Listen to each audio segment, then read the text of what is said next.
Hi everyone, Emma here. I'm so excited to show you this next project. I had to stop during the making of the project because I was so excited I had to show you.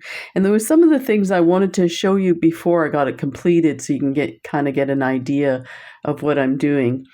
This is part of the Mistletoe Magic Curiosities Box from John Bead. Just a little bit of housekeeping here. I wanted to let you know I just checked, and I'll be posting this video right away. I just checked that on their John Bead Friends and Family site, if you click on Curiosities Box, there's two kind of announcements that I have to make. The Mistletoe Magic, this box here, initially sold out in a couple of days, 5 days or so, and but there's boxes available. Either they put extra boxes out, or people who suspended their subscription made those boxes available. So currently there is only 12 of those boxes left. So if you're interested, definitely take a look as soon as possible because they will sell out really quickly. The other one is the upcoming box is called Aurora Borealis, and I'm just like the name. I'm like, how did they come up with this? I'm so excited, of course. And but I checked. There's only 3 boxes left. So if you're interested, definitely get in there quick. Just to kind of reiterate what I said about the mistletoe box, if people have suspended their subscription, those boxes will come available. And when it was this one here, there was about 20 boxes that came available. So I don't know that the Aurora Borealis will have the same effect.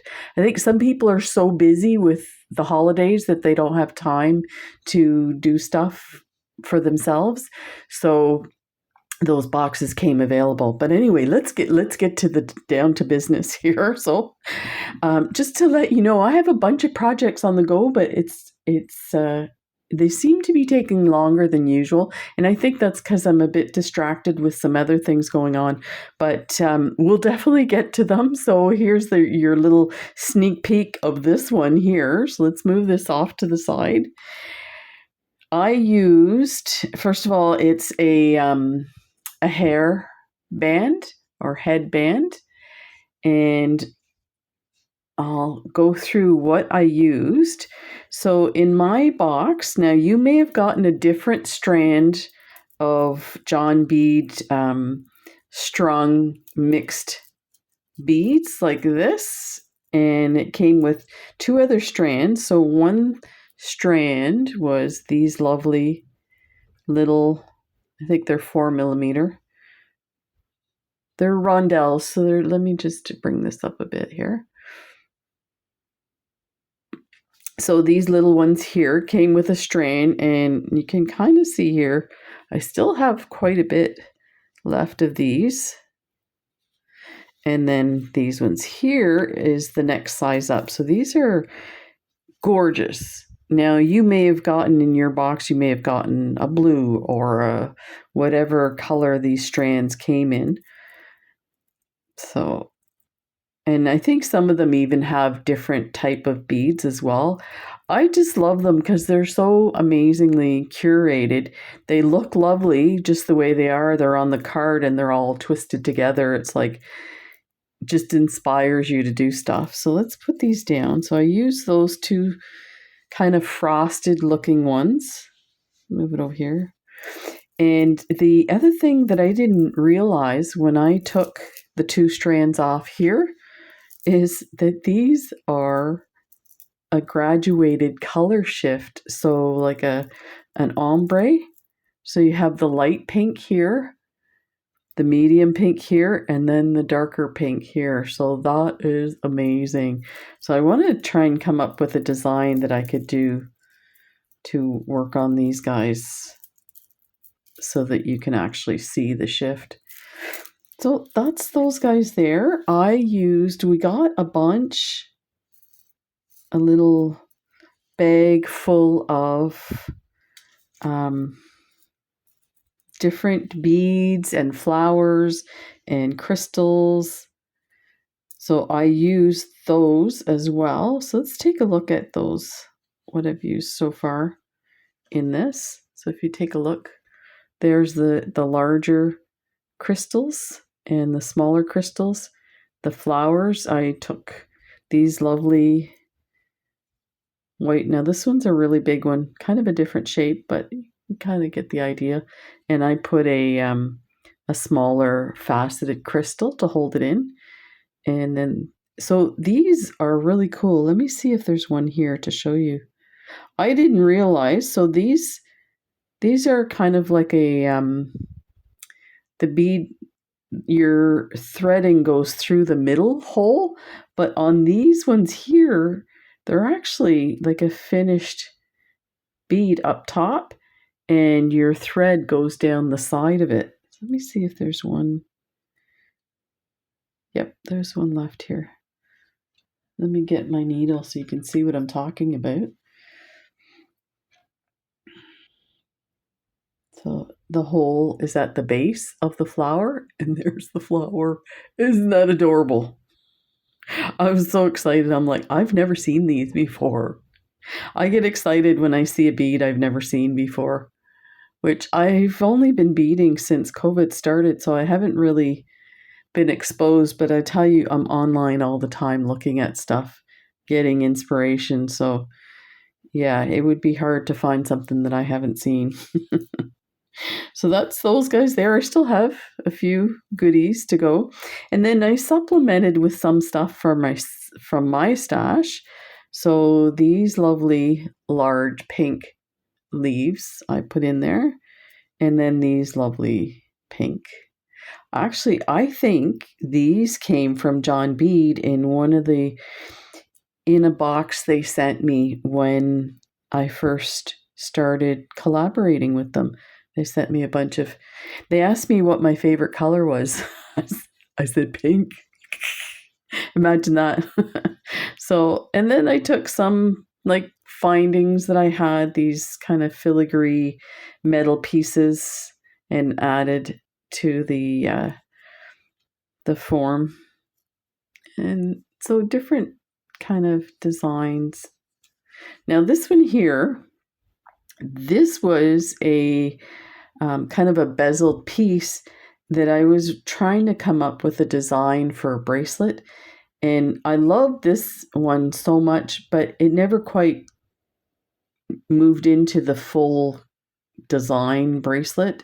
So I had it in a bin of bezeled stuff, and I was like, oh, wait a minute, this is going to be perfect. So this is actually done with these lovely roses that are 2-hole cabochons. And I got these a long time ago, I think, from a bead shop in the States. So this is how they were selling them. So I have a few left. I have some gold and silver ones too. They are called Rosetta 2-hole cabochon 6mm, and they are blossom pink carnation. Just lovely. So, grab stuff from your stash and include it in your designs. The other thing I want to talk about, of course, is the headband part. So these I got from John Bead. Now I order stuff in their wholesale section, and if you don't have a wholesale or a business account, I did look. I found these similar ones on Michael's. So definitely take a look. They had these, and they had some that were already covered. So all you have to do is either stitch on your beadwork or glue on stuff. And then this one here too I got, which I'm super excited. We're going to do another one of these, and I'll show you that one.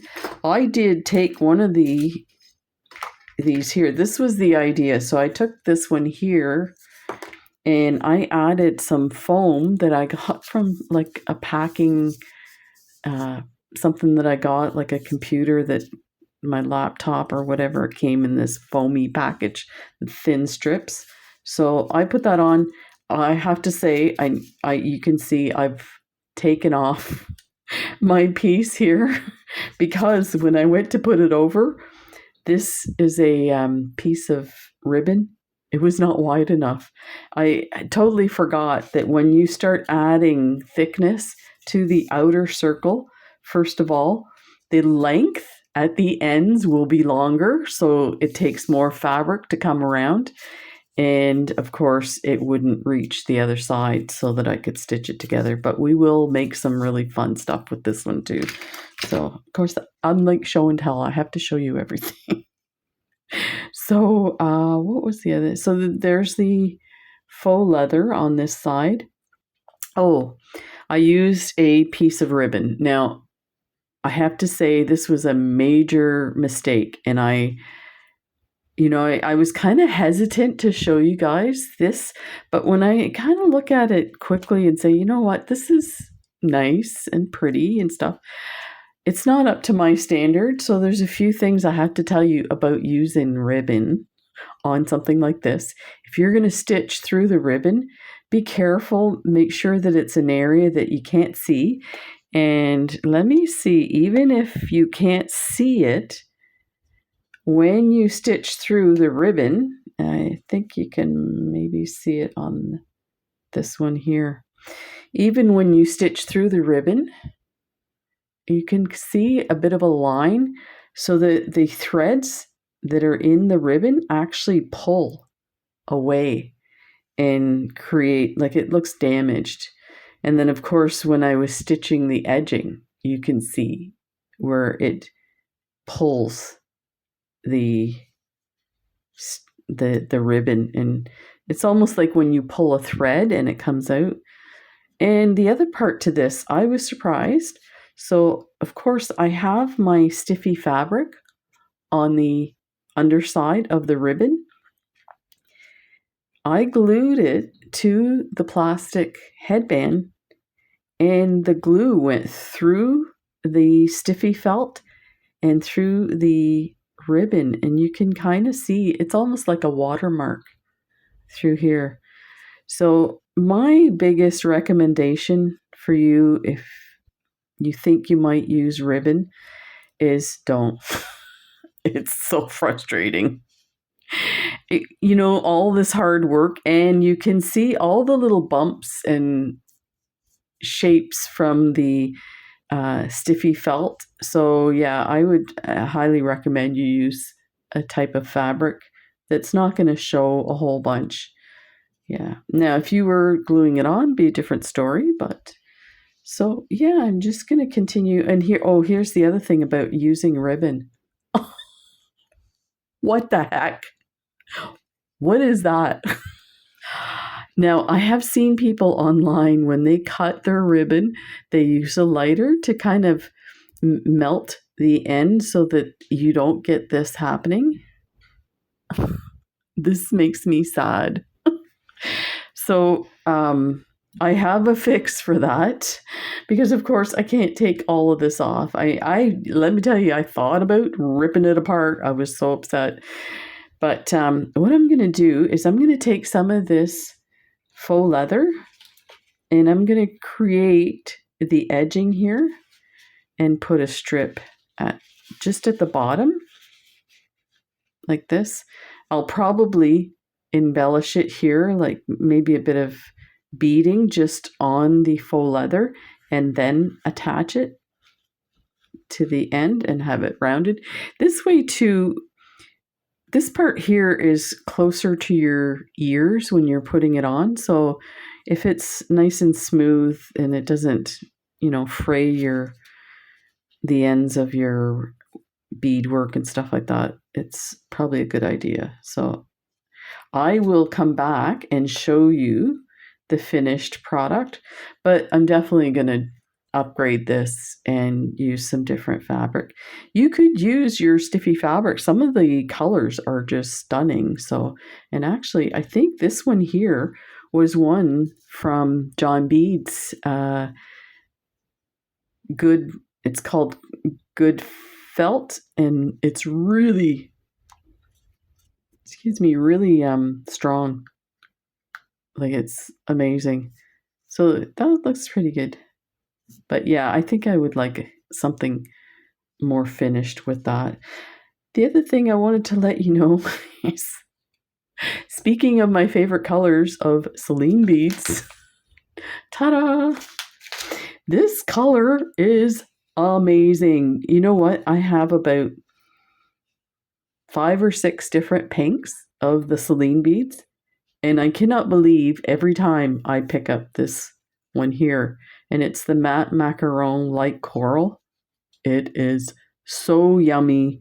These are so amazing to work with. You can see they're just so uniform. Now, I think what I might do here, because you can see the thread and it looks like it's, tearing the ribbon, is I might weave in some seed beads, some gold seed beads. But now that I think of it, it's like, that's a lot of work. Maybe some cup chain. If you have any ideas, suggestions how to save this, we'll start a campaign, save the headband.